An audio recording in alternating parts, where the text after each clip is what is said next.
Shruti Sharma? Yes. Yes, please take a seat. So, Shruti, tell the panel about yourself, your academic qualifications, your work experience, if any, and your main hobbies, very briefly. Okay, sir. So my name is Shruti Sharma. I have been a student of history. I was born in Bijnor, educated in New Delhi. I completed my graduation from St. Stephen's College, and currently I've just started my post-graduation in sociology from Delhi School of Economics. And I am constantly like to learn new things and explore new cultures through language, food, books, and cinema. And I'd like to see myself as an optimist. Sir. So, Shruti, uh, you are a graduate, and you have done MA also in sociology. I've Delhi just School of started my Economics. MA. Sorry? I've just started my MA. You have started. Oh, you have started this. Delhi School. So, with the Stephens, in your background, and with the Delhi School of Economics, both are so internationally known institutions. I do not know what you had in mind initially, but why civil services? So there are a number of reasons why I want to pursue this profession. Firstly of all, sir, I believe that I have had a certain privileged background, and therefore I always wanted to do something in which I could give back to society in some way and bring about some sort of change in people around me and give other people an opportunity to have the sort of privileges that I have had, sir. Secondly, I believe, sir, that on a personal level, I believe the diversity and the scope that these services provide can be an avenue for great personal growth and an avenue for learning a lot, which it would provide me, sir. Okay. So, Shruti, you are from Delhi. Now, how the safety of women, the perception about safety of women has changed over the last, say, about 10 years, ever since Nirbhaya happened? Yes, sir. So, the Nirbhaya incident was a turning point in terms of the global discussion that happened around Delhi regarding women's safety. So, in a sense, it was a turning point, and a very bad incident set the precedent for a lot of good steps that were taken post that time period. So, a number of steps have been taken since that time period by the union government and the Delhi government in that regard, ranging from the Nirbhaya Fund to certain steps by the Delhi government to increase CCTV coverage and reduce dark spaces, to also increasing scope for better mobility for women, be it in the space of women marshals in the buses at that point. So I think a certain progress has taken since that time period. Shruti, have you heard of a matter going on, Hindu minority status? Yes, sir. So I just recently What is read the in the issue, news. if you can just throw some light? So, in the limited knowledge that I have currently, sir, about the topic, it is about the authority of the state versus the center in deciding the status of minorities with respect to religion. So there have been certain cases, as far as I recall, sir, such as the TMA Pi case, which talked about whether the minority status can be decided on a state level in terms of religious minorities, or it can only be decided in terms of the central government. So I think that is the issue. No, but this is primarily related to Hindus being given minority status in those states where they are in minority. Presently, even if suppose in the case of, say, Punjab or JNK, right, Yes. where Hindus are in minority, but the actual minority status is given to those who are in majority. So a PIL is in Supreme Court. Yes, sir. The center has asked Supreme Court to consider this, that we would like to give minority status to Hindus in those states which I have mentioned. Now, since I have already given you an idea, what are your views about it?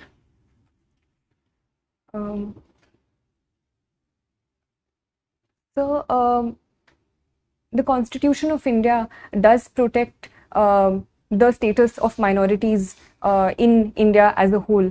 And so I believe if for certain purposes and for certain positive reasons, the Supreme Court does decide to give minority status in a particular state to reduce atrocities against certain sections within the state, it can be a positive move. Viren sir?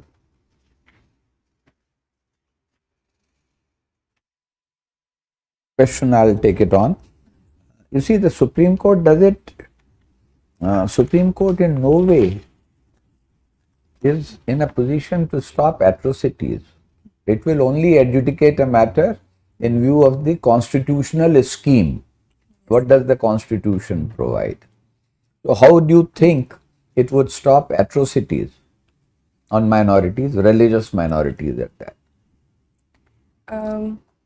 So if it can provide in the future a certain safeguards that the minority status can provide and certain special steps that can be taken for minorities in a particular state. Can you give any example when Supreme Court has provided safeguards, laid down safeguards?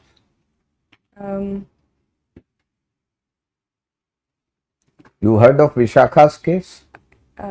Yes. Okay. You've been a student of history. Yes, sir.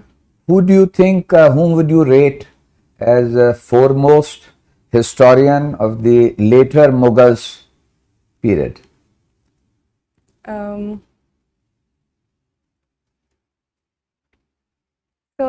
Who are later Mughals?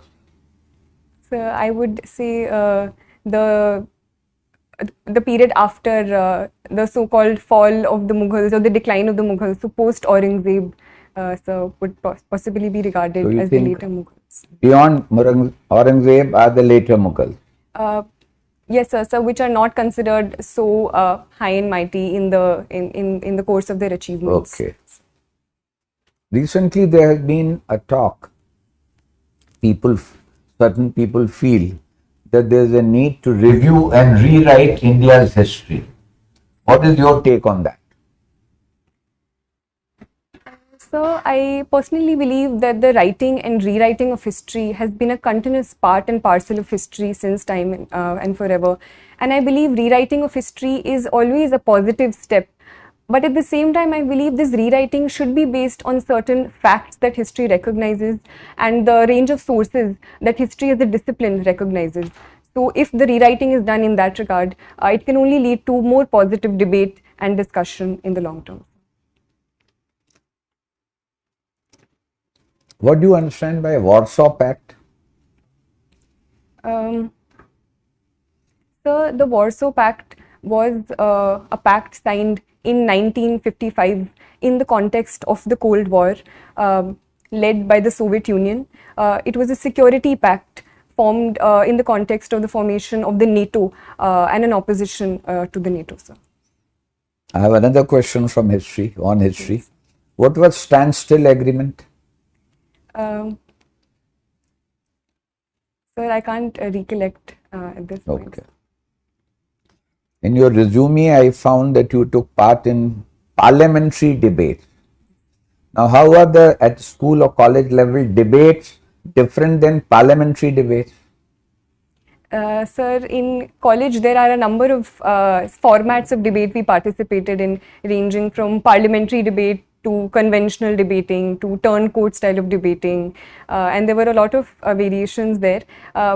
The structure of the debate is a 3-on-3 format. So while certain positions were the same, such as opposition, leader of opposition, there was a whip speech as well. But I believe the parliamentary debates at school were on a particular topic. They were more structured and within a certain time limit, sir. As compared to parliamentary debates in the parliament, I do feel that sometimes they are quite long and are not in a point-to-point format as we discussed in school and college. One of your pastime or hobby is exploring word cinema. Now, what is exploring word cinema? What does it involve? How do you explore it? So the reason I chose the word explore is because I am no authority on world cinema, and I like to see and look at movies as they come to me, and as one leads to the other. So ranging from Iranian cinema to cinema of Hong Kong. You are not a student of languages. So other than Hindi and English, what language do you know? Sir, I have tried to learn reading and writing Urdu, so I know the Urdu script. I like to learn a few phrases here and there from my friends who are from different states. So you will explore world cinema from subtitles, is it? Sir, I believe world cinema is more than just dialogue. The very vocabulary of filmmaking and cinema, I believe, does not necessarily need language to convey it. Sir. So I think that is my interest in world cinema. And subtitles, obviously, sir, help me understand the story better. Have you heard the term soft power? Yes, sir. What does it imply? So soft power is usually used in opposition to hard power, where hard power talks about a certain military might. Soft power, on the other hand, is the influence of culture and other aspects in increasing the might or the influence of a certain country or power over other powers. So cinema can also be one example of Any other illustration of soft power in context of India? So India's cultural outreaches, for example, yoga and international celebration of the International Yoga Day across the world can also be an example of India's soft power. Okay, thank you. Well, Shruti, you are from your home district is Bijnor. So tell us something about Bijnor. Sir, Bijnor is a district located in western UP, sir. The river Ganga flows through it, so it is a very fertile state. Sugarcane being one of the major crops of Bijnor, and therefore sugar mills and the sugar industry is also very well developed, with 5 of the most largest sugar mills located here. In terms of historical importance, the place Vidurkoti is associated with Bijnor. There are a number of prominent personalities from Bijnor, ranging from Vishal Bharadwaj in cinema to poets like Dushyant Kumar, to historical figures like Abul Fazl associated with Akbar, sir. So it is truly a very rich. What product has been assigned to Bijnor district as a part of ODOP scheme of government of UP? Sir, woodwork and wooden craft, especially associated with Nagina, is assigned to Bijnor. Okay. So what is this Amrit Mahotsav? We keep hearing about Amrit Mahotsav. What is this Amrit Mahotsav? Now the whole country is celebrating Amrit Mahotsav. Sir, the government of India is celebrating 75 years of India's independence through Azadi Ka Amrit Mahotsav, where we are celebrating the Indian culture through performing arts, through our handloom, through celebrating our history. So various steps have been taken under this, ranging from establishing tribal museums to organizing certain cultural events to organizing quizzes related to India's culture on online platforms as well. Okay. So basically we are celebrating 75th year of India's independence. So even after now 75 years of independence and so much of progress on various fronts, still we have a good number of people who are having severe problem of poverty. As per recent data of Niti Aayog and even the international poverty check, we have, I think the number of course varies around 7% to 12% from different sources. What could be the reason why we have not been able to tackle this problem? So, I believe that a lot of progress has happened since the time period of India's independence, where close to 60 to 70% people were below the poverty line, to currently today, where close to 20% are considered according to the Tendulkar committee report. So a certain progress has taken place and the progress is ongoing, sir. But simply because of the huge challenges associated with such a large country, with such a huge population, and the over-dependence on agriculture to a certain context, I believe has been responsible. But government steps are ongoing to reducing these hurdles by taking steps in the realm of industry, in the tertiary sector and other spaces. What is the current size of Indian economy in US dollars terms, approximately? I can't recollect the exact. Okay. So we have set a target of 5 trillion US dollars economy by 2024-25. Currently we are at around 3 plus. Do you think we'll be able to go somewhere nearby by that time? Is there any, what measure do you think can Government of India take to really give a big boost to our growth? Yes, sir. So I do believe that I am an optimist. So I would say that we can surely reach this level. Certain obstacles are there, especially in context of the COVID pandemic and certain repercussions of the COVID pandemic, which have been on the global economy as a whole. But personally, sir, and as per the Niti Aayog report as well, infrastructure is one area where we do need to spend a lot of money in. So the Niti Aayog has said that $4.5 trillion should be spent in infrastructure creation till 2030. So that is one area we need to work on and are working on. Secondly, sir, is the area of industry and manufacturing, which the government has also given a lot of importance to, especially the PLI schemes and Assemble in India programs, which we are encouraging. MSME is also one sector in the manufacturing sector. Through various Mudra schemes we are pushing forward. Thirdly, sir, is agriculture, because more than 50% of our population is dependent on agriculture, and unless and until we tap on that front and diversify and add more value-added products to agriculture, that can't be done. So in that context, giving importance to food processing industry is important, and bridging the gap between the farmer and the market through technology is also one step. So what is the scheme for basically promoting this food processing industry launched by the Government of India? So there is this scheme, I can't recollect the name, but it PM KSY. Pradhan Mantri Kisan Sampada Yojana. So in your opinion, which is the very significant public policy initiative in the last couple of years by Government of India, which has done really, in your opinion, has done really well? Sir, I think in the light of the COVID pandemic, the PM Ayushman Bharat Yojana has been very instrumental in expanding the public health infrastructure across the country and providing affordable healthcare to most sections of the population. So in your hobbies, you have mentioned practicing yoga. So you do it every day, or? I try to. Okay. So recently, one very important development has taken place with respect to traditional medicine. Are you aware? Last 1 week only, and quite something to do with WHO, the traditional medicines. I'm sorry, sir. Because we are establishing the first WHO center on traditional medicine. It has been approved. Okay.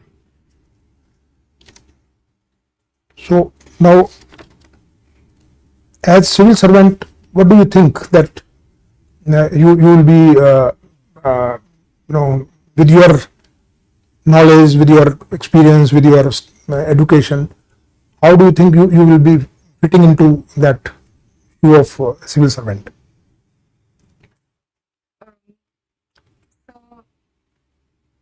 Sir, as per my background, I feel that my background in history can help me understand present social realities in a more wholesome way, and therefore solve them using that background of history and the social sciences, sir. So firstly that. Secondly, sir, I believe I think I do have an ethic of dedication towards my work, and personalized work ethic, where I'm able to stick to deadlines and perform work in an organized manner. So that I think can help me, sir. Thirdly, I believe, sir, that I like to work in teams, and I have good interpersonal relationships with people around me, and I have been told so. So that also I think can be an asset. So have you any experience of working in a team in your college or university days? Yes, sir. I was in school. I was in the student executive, and I was appointed as the secretary of cultural affairs. Okay. So we organized all school events and participated in and organized all the events during the entire school year. Thank you. Shruti, you are a student of history Yes, sir. and you had sociology and studying sociology. What was your optional paper in the exam? It was history, sir. It was history. Yes, sir. Okay.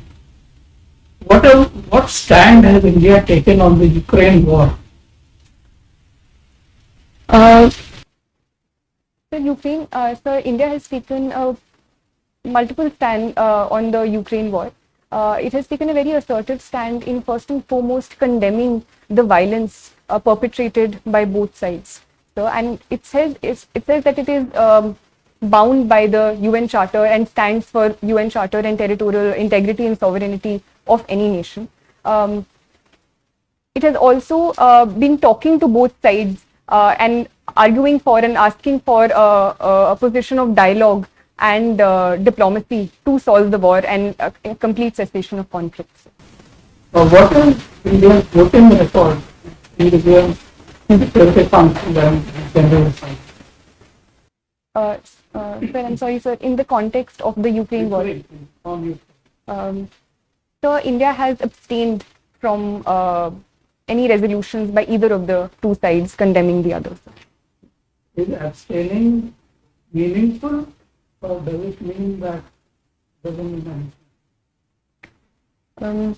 Sir, in the context of India, I think it is a meaningful stand, and it helps India maintain its strategic autonomy on the issue and upholding its national interest in both cases, at the same time providing itself an avenue for talking to both sides simultaneously and not antagonizing any of them. Do you think India's relations with Russia, global relations with Russia, are also a factor in this decision? Sir, I believe that India has categorically condemned the violence that is happening. So that is a constant thing which has led to this decision. But at the same time, it has also abstained in the context of making sure that it does not antagonize both sides and at the same time maintains its strategic interests. So. Why is the US so keen to expand NATO to include Ukraine? Why?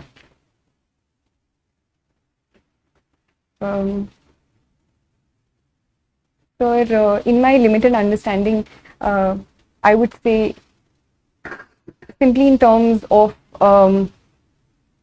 the conflict with Russia and the antagonism with Russia and USA has been on since the Cold War, and simply in terms of increasing its sphere of influence and is something that the US has in mind, especially after the Crimea annexation in 2014 as well.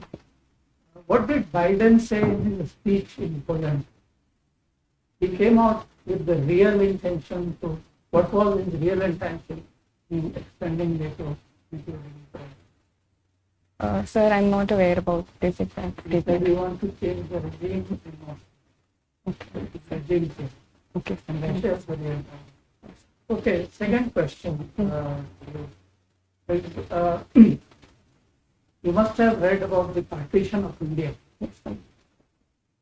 In your view, who was responsible for partition of India? Because different people are saying different things. Some are saying Jinnah was responsible. Some of our own stalwarts are saying Nehru and Patel were responsible. In your view, who was responsible?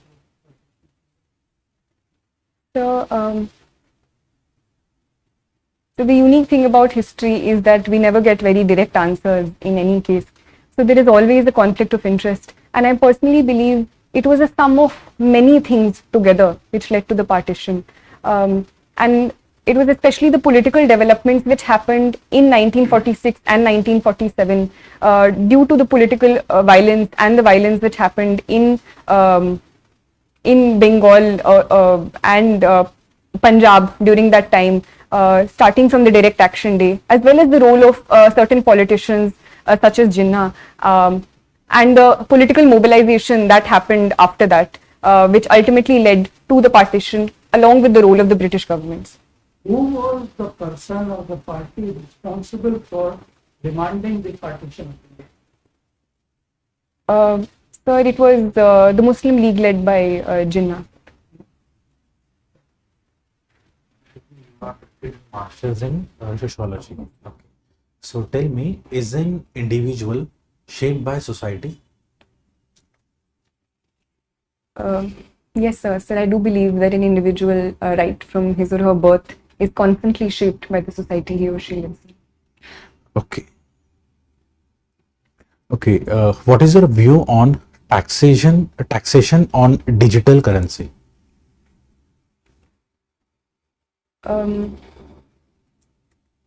So this was a step that was taken in the context of the current budget, and where cryptocurrencies have come under taxation, sir. Sir, I think it is a good step in terms of bringing into ambit and increasing a source of revenue for the state for a reality that is increasing around the world, and so it is an area which was not under the ambit of state taxation. So I think it is a positive step that this area has been brought under taxation. Okay. You do not seem to be very keen on joining police services. Any particular reason? Sir, I would like to join any services where I have been provided an opportunity, sir. But since I was provided these options, as compared to the other services above it, I personally feel that I am temperamentally more suited for the other services, and I've talked to other friends, and it also involves arms training, and that I would personally be less comfortable with, but I would be overjoyed if I get to perform in the services, and I would do it to the best of my abilities. Thank you. I pass on to Chairman, sir. Shruti, we have asked quite a few questions Yes. so far. Any question which we may not, any topic which we may not have covered, or some topic which may be of your choice, you would like to ask the last question on the subject of your choice? The poetry is something that I... So poetry, tell me which kind of poetry you recite or write, English, Hindi? Sir, I like to read Hindi, English, as well as Urdu poetry, sir. But one of my favorite points recently is Sarveshwar Dayal Saxena, sir. So tell me, how have poetries helped in the India's freedom movement? The poetry is a very potent tool in raising the motivation of people and raising the sentiments of people. So poetry has been a very important part of the freedom struggle as well. One immediate example that comes to my mind is Faiz Ahmad Faiz Subh Azadi, which was in association with the freedom struggle and the partition specifically. So thank you, Shruti.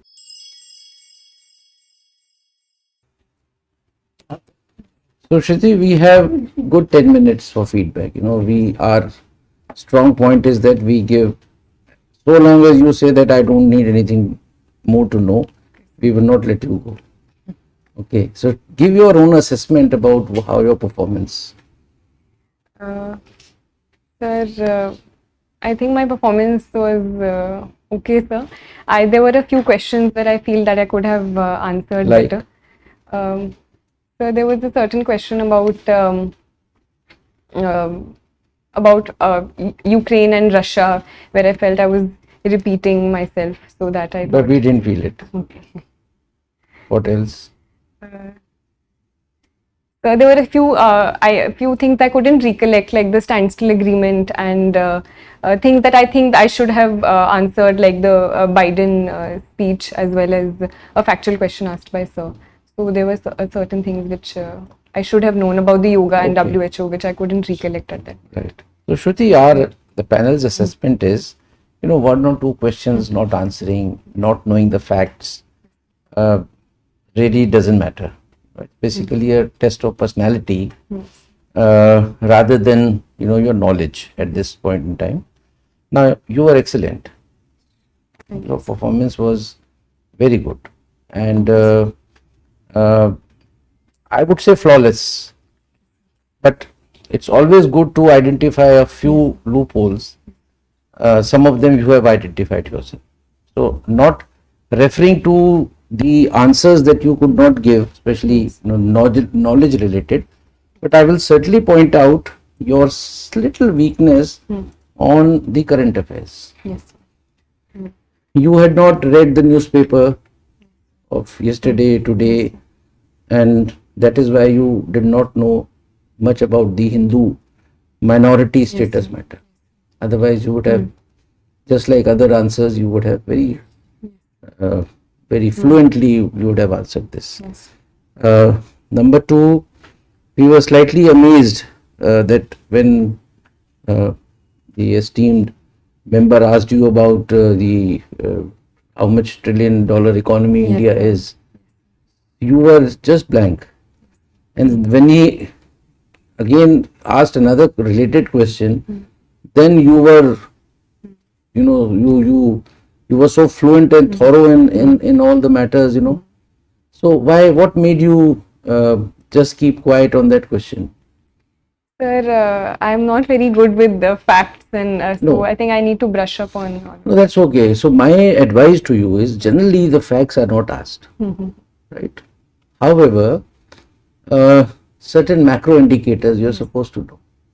अब कल आपसे कोई पूछे GDP का क्या है, sir वो fact है ये, तो फिर ऐसे तो एवरीथिंग इज अ फैक्ट. सो अब फैक्ट में होगा कि कुतुब मीनार किसने बनाया, ताजमहल किसने बनाया, और कितने वर्कर्स लगे थे ताजमहल में, ये तो नहीं पूछेंगे. But these are broad indicators, inflation, GDP, how economy has gone down up to what was the negative GDP that we registered during the COVID and all. These are things which you are supposed to know. So my advice to you is, when on such a question you were asked and you did not know exact the number, don't keep quiet. Sir, I am not able to, as you had said in many other questions, I am not able to recall. But you knew about $5 trillion economy. You knew. Yes. Immediately उसके बाद कहिए कि sir, I am not aware exactly how much we have recorded this year. However, I am very much aware of the fact that India is aiming to become a $5 trillion economy. Initially, it was to be accomplished by the year 2024-25, and that's all. Then he can ask you. In fact, the basic idea about asking the question was not to test your knowledge as to how much is the. Yes. It was basically to know, because if you are not able to answer the first question, he need not go into the details. No point in embarrassing the candidate by asking a question again and again जिसके बारे में आपने पहले ही surrender कर दिया. So have you understood? Yes, sir. If you know a little bit about it, you can always say, sir, I'm sorry, exact, I do not know. Then he may say, just guess. Now, that also would not be done. But even you cannot say somebody, I was told in the mock interview that you will not ask such a question. You can't. उसका जवाब तो देना ही है. कई बार hazards भी आ जाते हैं. But there are certain norms, rules, but there are certain hazards, which are away from the norms and rules that you have to be prepared for. Thirdly, your first question about giving back to the world. You mentioned 2 points. Yes. Giving back what I have accomplished, the privilege. Now, what privilege? You are just 24 years old. अभी तुम्हें दुनिया ने दिया क्या है? right? You can say when you are at the fag end of your career, maybe people like us who have retired, we are giving back to Child Academy, our experiences. So at this point in time, this answer is not apt. But second thing that you mentioned about diversity, you expand that a bit more, right? So public services, the basic difference between whether you are an academician, whether you are a corporate in corporate sector, when you have to choose the civil services, the first thing is that you are joining a public service. You're keen on public service. That is the uniquest part about civil services. तो public services में कई बार ये भी पूछते थे, public service करनी थी तो you should have become a leader, political, you should have joined politics. Yes. Somebody can ask you. So you can, find an apt reply to that, but वो पूछेगा नहीं ज़्यादा. So these are the 2-3 things which otherwise in terms of communication, in terms of your body language, in terms of your confidence, in terms of your fluency and the use of words, Shruti, I must say that you selected such rightmost words, to explain your point. That's your strength. So we have assessed you as 70%, which ours is the highest. So you have begun with a good note in the morning, and any questions if you have. Yes, sir. I wanted to ask one thing also, which sir asked about the IPS. So, do you think I can give that answer, or is You it get the right appropriate? answer. Yes. Please. I share everything which the chairman has said. I myself am particularly pleased that you have given the foreign service as a second choice. You are the first candidate who has not given it as a third choice. Yes, sir. And but if you have given it as your second choice, Yes, sir. then for issues like Ukraine, you need to go a little deep into it. Okay, sir. Okay. So that is what I would like to say. Selection of words was mentioned, and that is a skill, and one of the essential skills required for a diplomat. Yes, sir. So don't change. My own advice is don't change your option. I'm joking. Okay. To you. So once I wanted to ask sir, what would be a good answer to the question where you asked about is Russia one of the concerns why we have abstained? Russia is the concern, which is the main concern. Yes, sir. Because the US has been putting pressure on us Yes. to vote with them. We have resisted that pressure. Why? Because of Russia, because of our dependence on Russians' arms imports, which are very important for us. So, as you said, national interest is the most important thing. So, our national interest is to stay neutral in this. What should we? In any case, I think it is an unjust war inflicted by the West on Russia. Yes. You don't have to say so many words, but most of us in Delhi, the foreign service community, they see it in these terms. So it is you are also on the right side of history. Though your Western media will tell you that you are, why is India not voting for us this and that? But if you ask this question, then you say because of our national interest, because we import arms. And at this point, with China on our border, one side, the arms need spare. Okay, sir. Yes. Anything else, Shruti? So you were saying something. Sir. Shruti, I was telling that the question about the why IAS, why not IFS. Normally, it is not asked. This is again in that hazard category. And if it is asked, and the reason why it is not asked, that the interview board doesn't want to give any particular importance to any service. That's one. Number two, the perception of the candidate should not be like this, that this service is superior, this service is not so superior. You haven't got into any service. You can get anything, so why should you get disturbed about it? in case somebody asks, like it was asked today, the best thing would not to compare the services, which you did not, and take it on yourself. Sir, I am best suited. I thought my personality or my not even liking, I'm more suited for, or I'm not suited for the Indian police service, which you said. Without criticizing, sir, a lot of foreign, this is a lot of traveling, I want to be in India, this, that. Or my father said this, mother said this, no. Just take it on your own. You are more, I think, suitable for this particular service. So I thought that I'll do justice with that service if I get it. You can use the word temperamentally, which is a fact. It's not like me. I'm temperamentally not suited to the police. Yes, sir. Yes. Temperamentally. Right? Thank you so much. Thank you, sir. All the very best. Thank you, sir. And if you have done your means, Shruti, we are anxiously waiting to see your name in the list, final list. Thank you, sir. Yeah.